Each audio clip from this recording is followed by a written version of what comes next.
Welcome to Get Your Mind Right, Boots on the Ground, where we spotlight professionals in the field who have overcome challenges and how they work through them. Their stories offer real-world insights and tips for thriving in today's competitive landscape. Good morning. I am John Johnson, and welcome to Get Your Mind Right. This is the world's only podcast devoted to merchant services and digital marketing professionals. Now, with me this morning is Ms. Bree Miracle, the digital lead at Evolve. Good morning, Bree. Good morning. It's great to have you back. Thank you. How many times does that make it that you've been here? This will be my fourth time. The fourth time. Mm-hmm. Oh, you're just one card punch away from being in the Five-Timers Club. Do I get a card punch? Do I get something? Well, you do. You get something else, but Okay. we get the card punch, but then that's something else. I'm gonna leave that as a little surprise. I know how much you like surprises. I do like surprises. Yeah. Well, it's great having you here this morning. I know why you're here, and you know why you're here, but they don't know why you're here. So, Right. Bree had, I saw her give this a few weeks ago. It's called Breaking Into Digital. Mhm. This is something across our entire franchise that people are interested in. Lots of people asking more and more questions every day. If you're not asking questions, you should be. Yep. You're missing out. You're missing out on income opportunity for yourself. And more importantly, you're missing out on ways to drive income and card processing volume for your merchants. So, Bree, this was really dynamic. I've got a whole series of questions prepared here for you, so I'm just going to dive in. Sure. So like when you first got into this, okay, what did when you just kind of like smelled out an opportunity? What that smell like, and what that look like to you? Oh, so whenever I first started digital, I was a sales assistant, but I also knew very early on that I wanted to go into digital sales. Okay. So I was very similar to what I'm seeing in new sales rep or new people that are into digital. I was so intimidated, and I watched my first pitch and I was like, there is no way I'm going to be able to do this. But then you start doing it and you start, little bits and pieces. And really the first time I noticed that, okay, there's some potential here is I got my first commission check, really. Okay. But then also you see the stats that are behind it as well. Like you really helped this person, you left them in a better place. So that just drives the fuel. Well, I didn't know that about you. So from the get-go, you really wanted to get into the digital part of that. The whole time. Really? Yeah. What sparked that interest? I thought it was more fun to talk about. Do I want to talk about numbers and your credit card terminal, or do I want to talk about making your website beautiful? Gotcha. I don't know. My creativeness ran me that way. Part of that too is your background in retail. More than likely, yeah. It's something you can see and you can touch and you can't touch it, but you can see it, and you know what it feels like, and you know how it makes you feel. Yeah, marketing and e-commerce was always a big push as well. So you're right. Well, that's interesting. So we talked about this at the top, okay? And one of the things that you said in your presentation, this is a now thing for salespeople to talk about. So you came across really strong on that point. What's this now thing all about? Well, it depends on the marketing changes that are going on, but the now thing today is ADA compliance that you'd like to hit on. So that's something that if you are someone who truly cares about your merchants, you should be talking to them about this immediately, because we are seeing a huge influx in lawsuits, especially in the restaurant industry and the hospitality industry, where people are being sued and with no warning or a week's worth of time that they have to adjust this for anywhere between $5,000 and $10,000. And there are attorneys out there, that's what they do. They're trolling websites. That is their entire business. Nice. Nice. Love that. Yes. Love that. So talk to me about your approach when you talk to a merchant, because you delineate, say, an attorney. Okay. An attorney, so a lot of them want to go after, I want more injury cases because there's more high dollar there. Some people, if they're estate planning, they want that type of business. I've seen where people just only want to do divorce cases. So I'll talk to them about what type of cases that they want to get. If it is auto, I'll go back again. I only want to do engines. I only want to do transmissions. If it's restaurant, which you're like, oh, they just want any kind of business, I'll even dive into, do you want more lunch business? Do you need more dinner business? That way it's kind of, it's more niched. Right, right. It's just amazing to me that my experience in a way is that the vast majority of merchants, they really don't understand the question when we first ask that. Well, what do you mean? I just want more customers. You know, they just their representation by the current agency or the firm whoever's handling has been so poor, they don't even delineate that for the merchant. Correct. So yeah, they're just throwing dollars out there and hoping that it sticks. Right. So you talked also, you had a whole section about identifying needs and framing the value here. So, you know, when you go in and you talk to a merchant, and the first thing they say is, well, we're just fine. We're set the way we are. Mm-hmm. So what's that mean to you? A lot of the times, especially if you're prospecting, you're cold calling, you'll hear, we're good. Okay, I totally understand that. If you love the website, I love the website. However, I noticed a couple of things that could be an area of opportunity for you. Your website's not secure. There's ADA compliance missing on your website. You can even say like, okay, your website is beautiful. However, I noticed that you're not very prevalent on social media. Have you ever thought about doing something like that? So knowing the value that Viv can add, you just kind of poke holes in what they're saying in one way or another. You know, so when I first got educated on digital marketing services too, is I really love this whole product suite because literally before you even call on the merchant, you already know all the answers, right? You know how their website's performing, you know how their SEO is performing, you know how their social media, you know how they rank in Google. You know all those things. A lot of times a merchant hasn't even contemplated that. Right. Versus a merchant sale, you know, you may have to get into statements, you may have to ask a lot of questions. Right. You know, I can go in there right away and ask leading and relevant questions that's gonna make that merchant interested in what it is I have to say. Yep. Yeah. That's really good. So what do you find, like, if you just had to say, hey, here are the top 2 challenges I hear from merchants is on their marketing, what do you think those would be?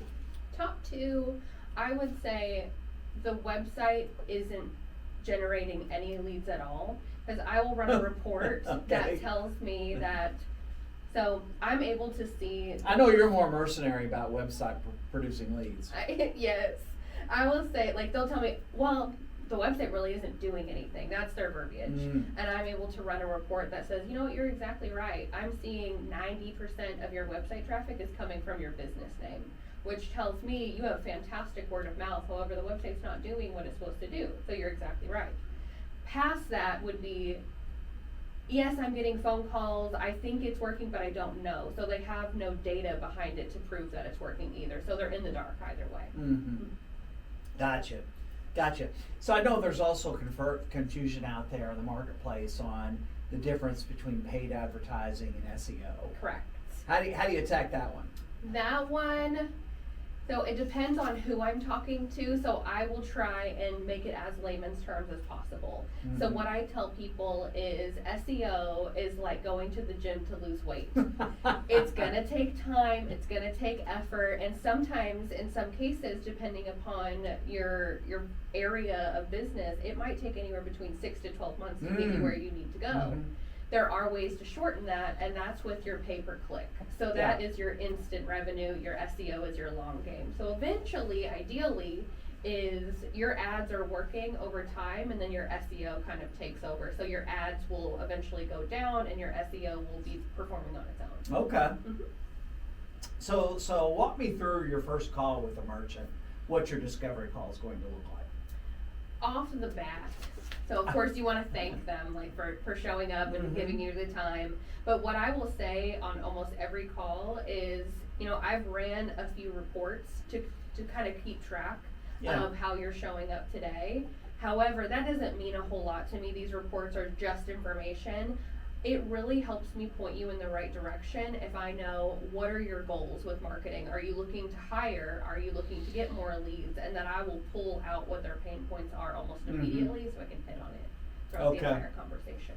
So I want to tie this back to what you said earlier. Like SEO is a longer game, Correct. Whereas SEM, paid advertising, that's more of a short game. Your website can be a short game too. So how do you blend all these components together without scaring off your prospect? I think just being transparent with them. Okay. Because a lot of people know nothing is ever instant unless it's pay per click. It's that instant return on investment. I think just giving them that transparency, because I think they would be more scared if I said, oh, I can get you to the top of Google tomorrow. Yeah. I think that would be a red flag. So That's just kind of getting tired too, isn't that what everyone says? I have found that a lot of business owners have told me, like, you have not told me one time that you can get me to the top of Google. No, I won't say that.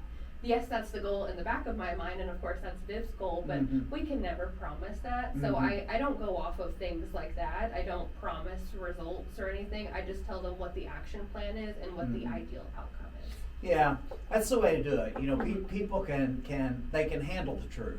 Yes, right? they can. As opposed to what Colonel Jessup said, they can't handle the truth. They can't handle it if you're going to mislead them. Though.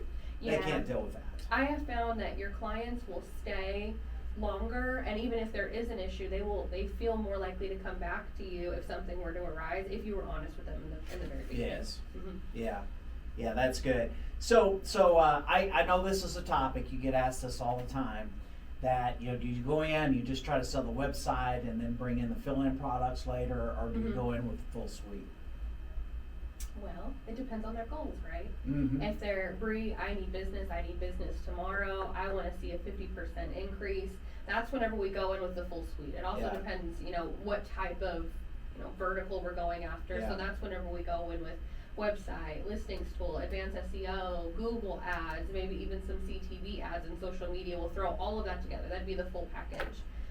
But if they told me, no, I would like to, I'm only a one-man job, I'm only maybe have 2 or 3 people in my operation, that's whenever we start with maybe just a website and a listings tool. That way they can slowly see that come in. Yeah, you gave the exact right answer there. And when people ask me this question, I'm always wanting to pull the reins in on a little bit. Let's pump the brakes on the bulldozer, because what these people want to do is they're wanting to sling products, right? Yeah. And what you're doing is you're saying, your stance is, I don't know what they need. They may not need anything, but let's talk to them. Let's find out what their pain points are, and then I'm going to recommend what they need.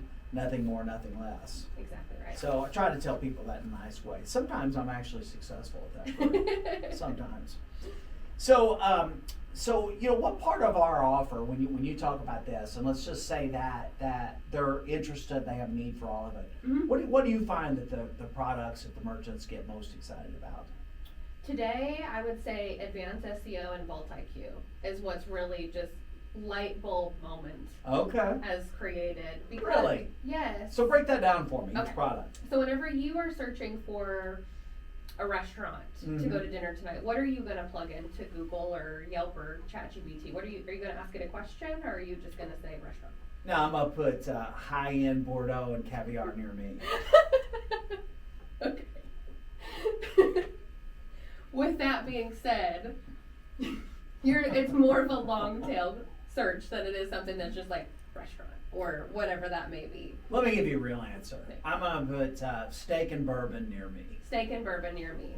So if you were a restaurant that was wanting to drive more traffic because you had fantastic steak and you have a whole suite of bourbons and you have flights that you create and things of that nature. Now you're talking. Yes, that's where that advanced SEO program comes into play, because we're writing short and long form content in the form of like question and answer and placing them on your website. So that way, whenever you're using your Siri or your ChatGPT or your search engines, they're using your website as that informational source, which would cause you to be more likely to go to that restaurant. So because we all naturally search that way, there's a light bulb moment than me just saying keywords and SEO.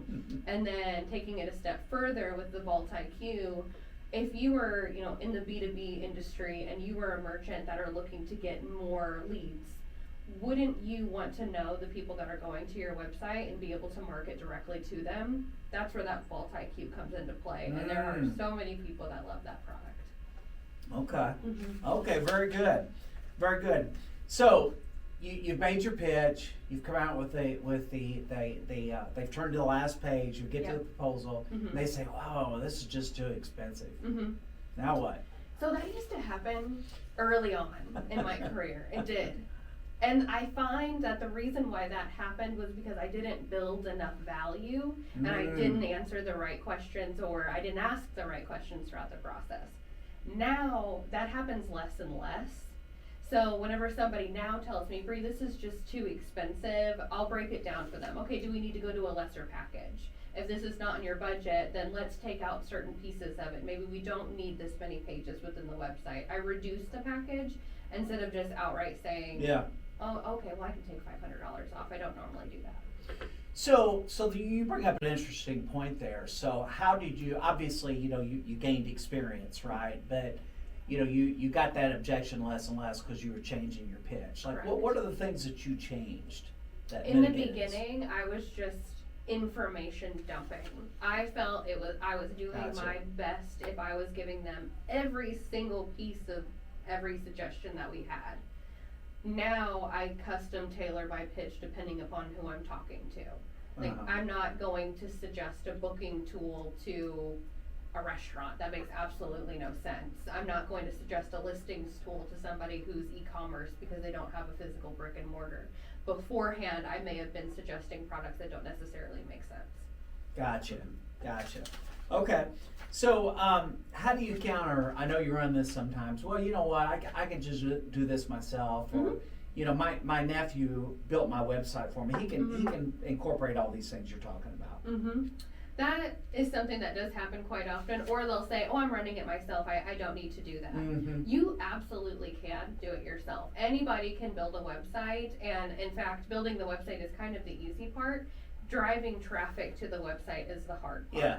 And with the algorithms updating, it seems like on a weekly basis nowadays, us having that insight where we're able to pivot and optimize our merchant's website on the fly, whether someone who maybe just be doing this as a side project wouldn't have access to that information. Mm-hmm. Okay. So I'm going to ask you a little personal question here, right? So I want to give a lead up here.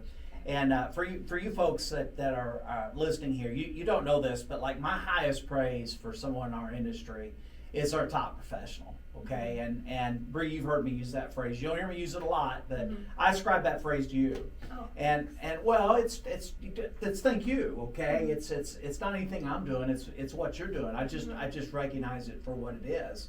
And one of the things that a top professional is a top professional is a top professional all the time, right? That's a hard thing. That's a hard thing, and you do that. So, part of this, when you came in here, you were a pro when you started here, but you didn't know what you're doing, right? Right. So, what sort of mind shifts changes did you have to do to apply this to not just survive here, but to thrive? To not take things so personally. I think How's that working out for you? It gets better by the day. Really? Yes. Yeah. I think to not take things so personally and to also go in and I wish I knew what that felt like. I take everything personally. Oh, I mean, some things you do have to take personally, right? But whenever it comes to like merchants and people telling you no and not interested, it's nothing that you did. There's a lot of things going around in a business owner's head, right?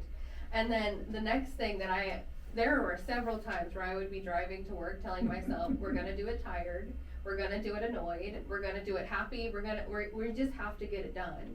So I would write myself a list of like, okay, if I wanna do 20 deals in 1 month, I'm gonna have to make X amount of calls and schedule myself X amount of meetings. We're not going to leave today unless it is done. Yeah.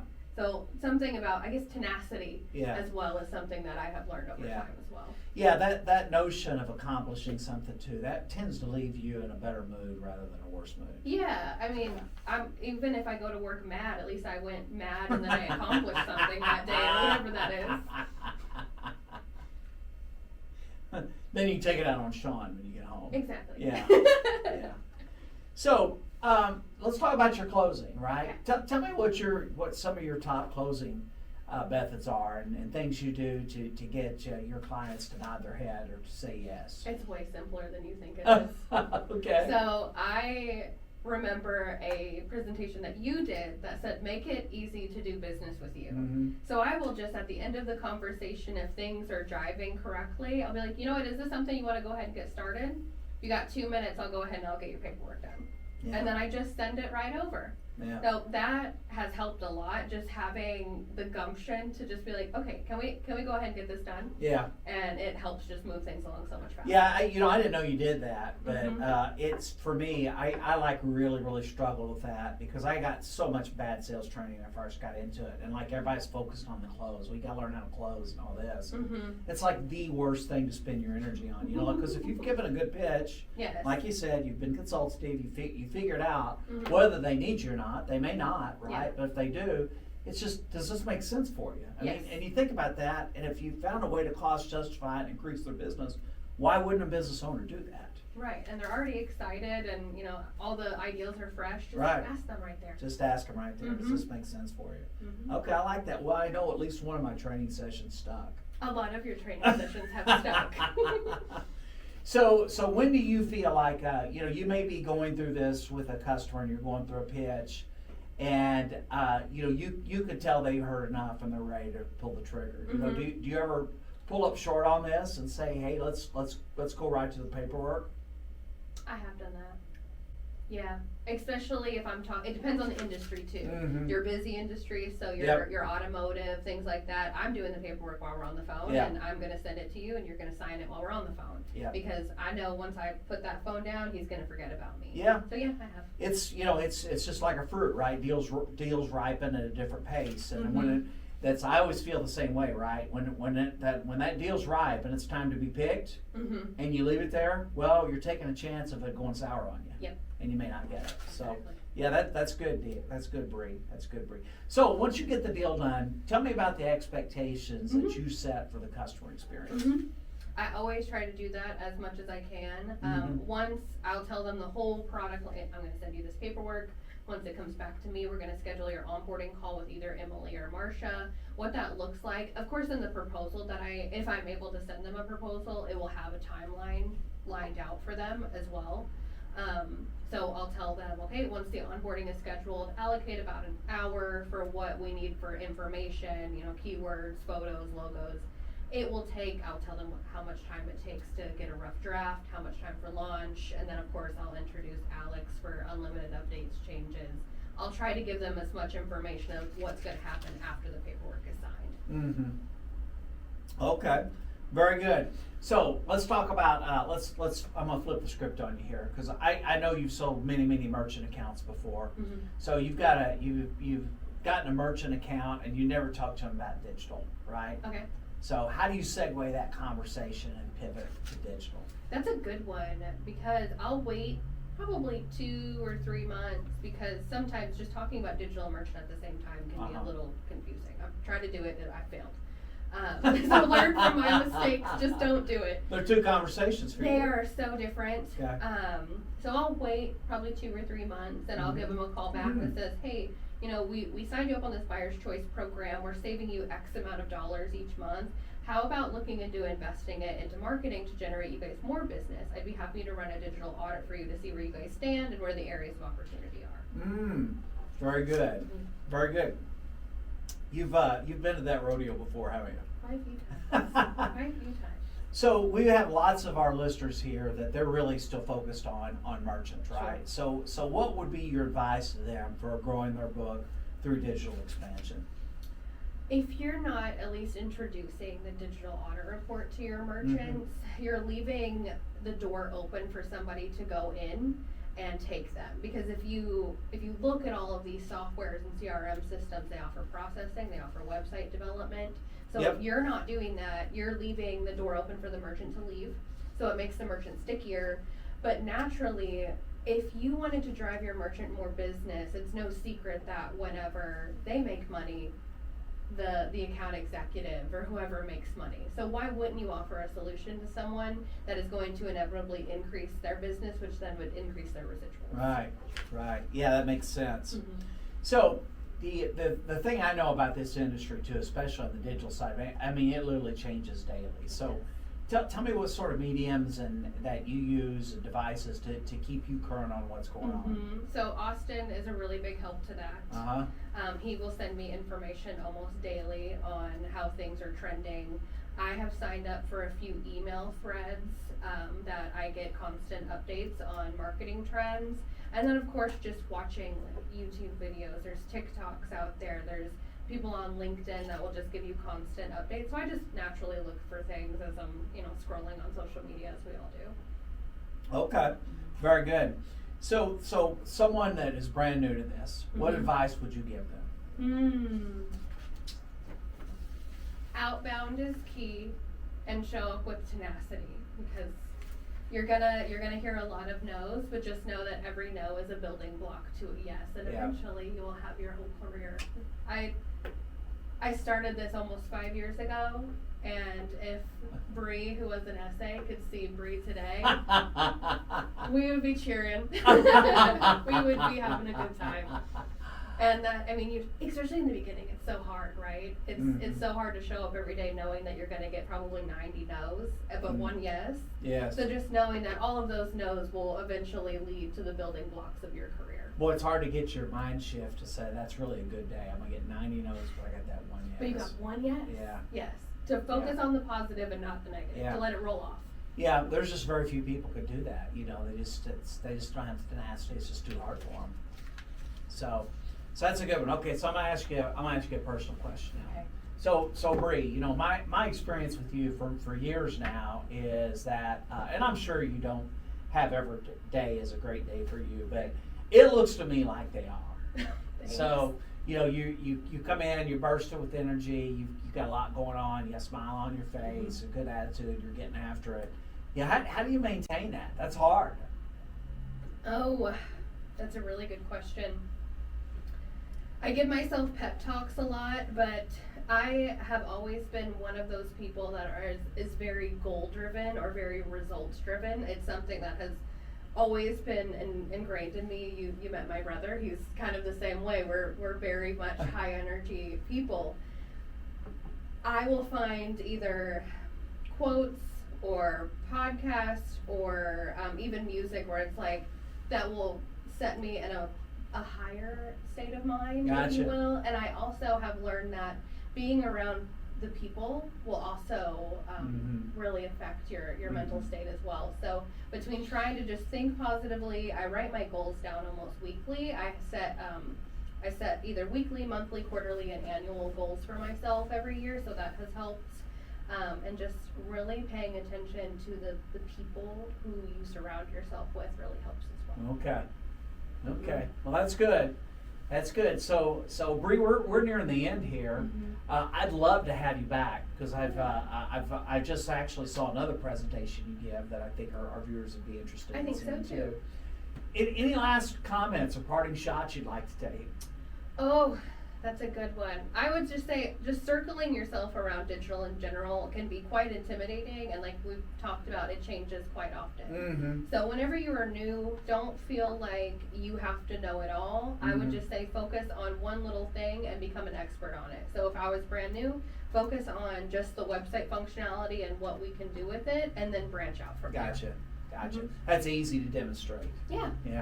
Absolutely. Well, Bree, again, thanks for coming on here. This, as usual, it was great. You set a high bar, and yet you cleared it again. Thank you. So, and folks out there, I appreciate you tuning in. And for Bree Miracle, I'm John Johnson. Until next time, keep your mind right.